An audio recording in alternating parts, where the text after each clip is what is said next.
नौकरी से जरूरतें तो पूरी हो जाएंगी, पर सपने कभी पूरे नहीं हो सकते। अमीर तो सिर्फ बिजनेसमैन ही बन सकता है।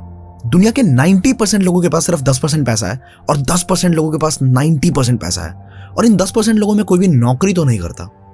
यही सारी बातें सोच सोच के आप ठान लेते हो कि अब तो चाहे जो भी हो, आपको बिजनेस ही करना है। अपनी जमा पूंजी के सारे पैसे निकाल के, घर वालों से, रिश्तेदारों से, दोस्तों से थोड़े थोड़े पैसे उधार लेके 8-10 लाख रुपए जोड़ के आप एक बिजनेस की शुरुआत करते हैं। और इतने पैसे लगने के बाद भी अगर वो बिजनेस ना चल पाए, दिन रात मेहनत करने के बाद भी अगर परिणाम वैसा ना मिले, इतने पैसे लग जाने के बाद भी अगर आप ये सोचने पे मजबूर हो जाओ कि क्या ये बिजनेस या फिर ये इंडस्ट्री सही है भी या नहीं, तो आपको कैसा लगेगा? डेटा के अनुसार 90% लोग जो बिजनेस की शुरुआत करते हैं उनके यही हालात हैं। They fail miserably. इस साल लगभग 1,67,076 नए स्टार्टअप्स क्रिएट हुए। This number is 7.5% higher than the previous year. The number of startups are increasing each year and so is the number of failures. हर इंसान आज बिजनेस शुरू करने से पहले या किसी भी सेक्टर में इन्वेस्ट करने से पहले यही सोचता है कि कहीं ये धंधा बंद तो नहीं हो जाएगा, कहीं इसमें मंदी तो नहीं आ जाएगी, कहीं मेरे सारे पैसे डूब तो नहीं जाएंगे। पर कैसा रहेगा अगर मैं आपको कुछ ऐसे बिजनेस आइडियाज बताऊं जो बहुत आसानी से आप बहुत सक्सेसफुल, बहुत प्रॉफिटेबल बना पाओगे, specially in the coming year 2023। कैसा रहेगा अगर आपको एक फुल प्रूफ प्लान मिले along with the case studies of the people who already did this in the same industry? कैसा रहेगा अगर आपको कुछ ऐसे बिजनेस आइडियाज बताए जाएं जो कभी बंद हो ही नहीं सकते, जो एवरग्रीन है, जो धंधा चलेगा ही चलेगा? ये कुछ ऐसे बिजनेसेस, कुछ ऐसे सेक्टर्स हैं जहां आप अपना बिजनेस शुरू भी कर सकते हैं, इन सेक्टर्स की अच्छी कंपनीज ढूंढ के पैसे भी इन्वेस्ट कर सकते हैं, और अगर आप बिजनेस की दुनिया में नहीं आना चाहते तो इन ग्रोइंग सेक्टर्स में जॉब भी कर सकते हैं। तो क्या आप तैयार हैं? Amazon, इस कंपनी की शुरुआत भारत में 2013 जून में हुई थी और देखते ही देखते कुछ ही सालों में ये हजारों करोड़ का व्यापार करने लगी। रीसेंट रिपोर्ट्स के अनुसार Amazon ने फाइनेंशियल ईयर 2022 में 21,462 करोड़ का व्यापार सिर्फ भारत में किया। Flipkart started in India in October 2007 from Bangalore and currently ये एक साल में लगभग 50,000 करोड़ का बिजनेस कर रही है। इसी तरह स्विगी की शुरुआत 2014 में हुई और 2022 तक ये $10 बिलियन यानी कि तकरीबन 80,000 करोड़ की कंपनी बन चुकी है। हम बात करें जेप्टो की या फिर रैपिडो की, डंजो की, ग्रोफर्स की या फिर डिलीवरी की, इनमें से हर एक कंपनी की शुरुआत अभी हाल फिलहाल में ही हुई है, बट इन सब ने सुपरसोनिक स्पीड से ग्रो किया है और आज हजारों करोड़ का व्यापार हर साल कर रही है। ये सारी कंपनीज करती क्या है? अगर हम गौर से देखें तो ऑलमोस्ट ये सारी कंपनीज एक जगह से एक प्रोडक्ट को लेती हैं और दूसरी जगह पहुंचाने का काम करती है, और इसके लिए कुछ बीच में कमीशंस चार्ज करती है। इसीलिए आज इन सबकी ग्रोथ इतनी तेजी से हो पाई। आप सोच के देखो कि क्या ये प्रोडक्ट्स जिनमें ये डील करते हैं, क्या ये प्रोडक्ट्स इनके खुद के हैं? क्या इन्होंने वो प्रोडक्ट्स खुद बनाए? जी नहीं, ये प्रोडक्ट्स पहले भी मार्केट में थे और हमारे जैसे कस्टमर्स भी पहले से ही मार्केट में मौजूद थे। इन कंपनीज ने एक प्लेटफॉर्म तैयार किया जिससे सेलर और बायर दोनों की परेशानियां थोड़ी कम हुई, सारी प्रॉब्लम्स इनकी सॉल्व हुई। सेलर की मार्केटिंग आसान हो गई और बायर की मेहनत, घर से बाहर निकलना, भीड़ भड़ाके में खरीदारी करना, मोल भाव करते रहना, वक्त जाया करना, ये सारी दिक्कतें जड़ से खत्म हो गई। आपको भूख लगी है, बाहर जाने का मन नहीं है, स्विगी और जोमेटो का नाम आपके दिमाग में सबसे पहले आता है। एक इंसान जो आपके लिए खाना एक जगह से दूसरी जगह लेके आएगा। ये भी इनडायरेक्टली ट्रांसपोर्टेशन का ही बिजनेस है। पहले हमें कहीं बाहर जाना होता था तो हम अपने पर्सनल व्हीकल या फिर पब्लिक ट्रांसपोर्ट से जाते थे, पर आज के टाइम पे सबसे पहले ओला, उबर, रैपिडो, इन सब का नाम हमारे दिमाग में आता है। ऐसे बहुत सारे प्लेटफॉर्म्स आज के टाइम पे मौजूद हैं जो सामान को एक जगह से दूसरी जगह पहुंचाते हैं और डायरेक्टली या इनडायरेक्टली ट्रांसपोर्टेशन के बिजनेस में ही है। तो अब आप भी इस इंडस्ट्री में कुछ बड़ा करने का सोच सकते हो। थोड़ी सी ब्रेनस्टॉर्मिंग, थोड़ा सा दिमाग दौड़ाना शुरू कर दो एंड देखो कि आप कैसे इस इंडस्ट्री में इन्वेस्ट करके प्रॉफिट्स बना सकते हो। हर भारतीय का एक ही सपना होता है कि उनके बच्चों को अच्छी शिक्षा मिले और अपनी जिंदगी में बहुत आगे बढ़े, और इसके लिए वो पैसे के साथ साथ अपनी पूरी जिंदगी भी अपने बच्चों को अच्छी एजुकेशन देने पे लगा देते हैं। तो अगर आपका भी टीचिंग सेक्टर में इंटरेस्ट है या फिर आप डायरेक्टली या इनडायरेक्टली बच्चों की लाइफ में उन्हें ग्रोथ दिला सकते हैं, तो आपको एजुकेशन सेक्टर के अंदर जरूर इन्वेस्ट करना चाहिए। यूडेमी की शुरुआत 2010 में हुई और आज $4 बिलियन की कंपनी बन चुकी है। Byju's started in 2011 and became a company worth $16.5 billion in 2018. Unacademy started in 2015 and 2020 तक $3.4 बिलियन की कंपनी बन गई। Similarly, there are n number of startups in education sector like Skillshare, Coursera, Eruditus, Upgrad। इन सारी companies की शुरुआत अभी पिछले 5-10 साल में ही हुई है और ये एजुकेशन सेक्टर की टॉप कंपनीज में से एक है। इस सेक्टर में शुरुआत करने के बहुत तरीके हैं, जैसे कि आप स्कूल खोल सकते हैं, कॉलेज खोल सकते हैं या फिर एक कोचिंग सेंटर की शुरुआत कर सकते हैं। Education sector is not limited to only formal education. इस सेक्टर का मतलब सिर्फ साइंस, मैथ्स, अकाउंट से नहीं है। अगर आप एक अच्छे वीडियो एडिटर भी हो, आप वो सिखाना शुरू कर सकते हो। अगर आप अच्छा गिटार बजाना जानते हो या फिर आपको स्टॉक मार्केट में अच्छे से ट्रेड करना आता है, आपको स्वेटर बुनने से लेके रॉकेट को ऑपरेट करने तक कोई भी स्किल अगर आती है, तो आप ऑफलाइन अपना इंस्टीट्यूट खोल के या ऑनलाइन सोशल मीडिया के जरिए किसी भी माध्यम से ये और भी बाकी लोगों को सिखाना शुरू कर सकते हो और इससे आपको बहुत फायदा होगा।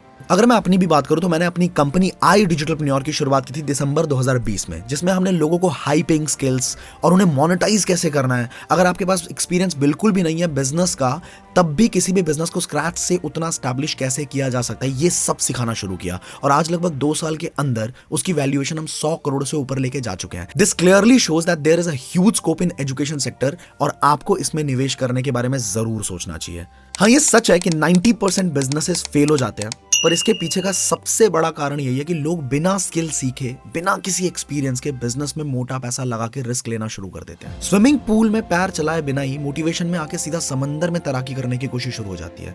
अगर आप एक बहुत सफल बिजनेसमैन बनना चाहते हो तो पहले आपको किसी ऐसे जगह बिजनेस सीखना चाहिए जहां आपके पैर जमीन पे हो, जैसे कि स्विमिंग पूल। वहां डूबने का डर नहीं रहता। एक बार आपने फंडामेंटल समझ ली और उसकी अच्छे से प्रैक्टिस कर ली, बस फिर तो आप समंदर के लिए भी तैयार हो और ओशियन के लिए भी। आई डिजिटलप्रेन्योर आपको मौका देता है कि बहुत सारे सक्सेसफुल एंटरप्रेन्योर्स से उनके यूनिक स्किल सीखने का, कि उन्होंने कैसे इतने बड़े व्यापार को एस्टैब्लिश किया, और वो भी रिस्क फ्री रहते हुए, बिना लाखों करोड़ों रुपए इन्वेस्ट किए भी आप बिजनेस के बेसिक्स एंड फंडामेंटल सीख सकते हो एंड पैसे भी कमा सकते हो। अगर आपको इसके बारे में और जानकारी चाहिए हो तो डिस्क्रिप्शन बॉक्स में एक लिंक है, you just need to fill the details there and you will get a call from our team within 48 hours. They will provide you with all the details. Hindustan की सबसे बड़ी खासियत है कि यहाँ के लोग खाने के बड़े शौकीन हैं। हर 100 किलोमीटर पे भाषा भी बदलती है और कोई ना कोई स्वादिष्ट व्यंजन भी मिलता है जो उसी जगह का लोकल हो। अगर हम जोमैटो और स्विगी की भी बात करें तो ये कंपनीज 2 बूमिंग सेक्टर को कंबाइन करके इन्होंने बहुत तगड़ा बिजनेस डेवलप किया, food and transportation. Fresh Menu, Faasos, Magic Pin, Easy Diner and the list is endless. These are the companies जिन्होंने फूड सेक्टर को चुना और उसमें जबरदस्त धंधा बनाया। अगर आप इनमें से किसी भी कंपनी के बिजनेस की डिटेल्ड केस स्टडी देखना चाहते हो तो कमेंट करके नीचे जरूर बताना। बहुत जल्द आपके लिए केस स्टडी आ जाएगी इसी चैनल पे।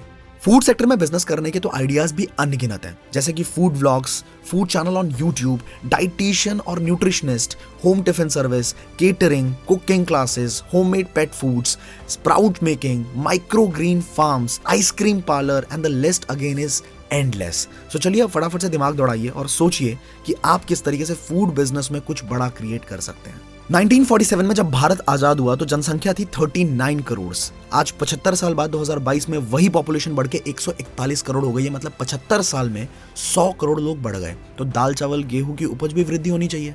खाने वाले तो बढ़ गए पर जमीनें तो उतनी ही रहेंगी। उपज बढ़ने के लिए 1960 में ग्रीन रिवॉल्यूशन शुरू हुआ, जिसमें भारतीय किसानों को इरिगेशन फैसिलिटीज, मॉडर्न टेक्नोलॉजीज के साथ साथ केमिकल, पेस्टिसाइड, फर्टिलाइजर से भी वाकिफ करवाया गया। पॉपुलेशन के साथ साथ पोल्यूशन भी बढ़ा, पानी भी कॉन्टामिनेट हुआ और हर घर में आरओ लगने शुरू हुए। और यही सारे चेंजेस आज हमारी जिंदगी में हजारों तरह की बीमारियों का कारण बन गया है। पहले जिन बीमारियों के हमने नाम भी नहीं सुने थे ना, आज वही बीमारियां आम बात सी हो गई हैं। हर घर में डायबिटीज, थायराइड, ब्लड प्रेशर के पेशेंट आपको मिल ही जाएंगे। ऐसे में हेल्थ सेक्टर एक एवरग्रीन सेक्टर है जो कभी भी बंद नहीं हो सकता। इनफैक्ट कोरोना काल ने तो बहुत अच्छे से लोगों के समझा दिया कि हेल्थ इंश्योरेंस पॉलिसीज ये सब होना कितना जरूरी है। अगर आप हेल्थ सेक्टर में निवेश करना चाहें तो ये आपके लिए काफी फायदेमंद साबित हो सकता है। Netmeds, HealthifyMe, PharmEasy, Tata Health, Practo, generic Aadhaar, These are some successful startups in health sector जिनके बारे में आप पढ़ के इंस्पिरेशन ले सकते हैं। और अगर आप इनकी केस स्टडीज देखना चाहें तो नीचे कमेंट करके जरूर बताएं। आपको एक बार फिर से याद दिला दें कि अगर आप रिस्क फ्री रहते हुए बिना लाखों करोड़ों रुपए इन्वेस्ट किए बिजनेस के बेसिक्स एंड फंडामेंटल्स सीख के पैसा भी कमाना चाहते हो, वो यूनिक स्किल्स जिनकी बदौलत सक्सेसफुल एंटरप्रेन्योर्स इतने बड़े व्यापार एस्टैब्लिश कर पाते हैं, वो सब सीखना चाहते हो, वो भी डायरेक्टली फ्रॉम द एक्सपर्ट्स, तो डिस्क्रिप्शन बॉक्स में दिए गए लिंक के थ्रू फॉर्म को फिल जरूर करें। You will get a call from the team within 48 hours. They will provide you with all the details. Hello there, so finally आप इस वीडियो के एंड तक पहुंच चुके हैं। Thank you so much for watching. But अभी रुकिए जरा, जाइए मत।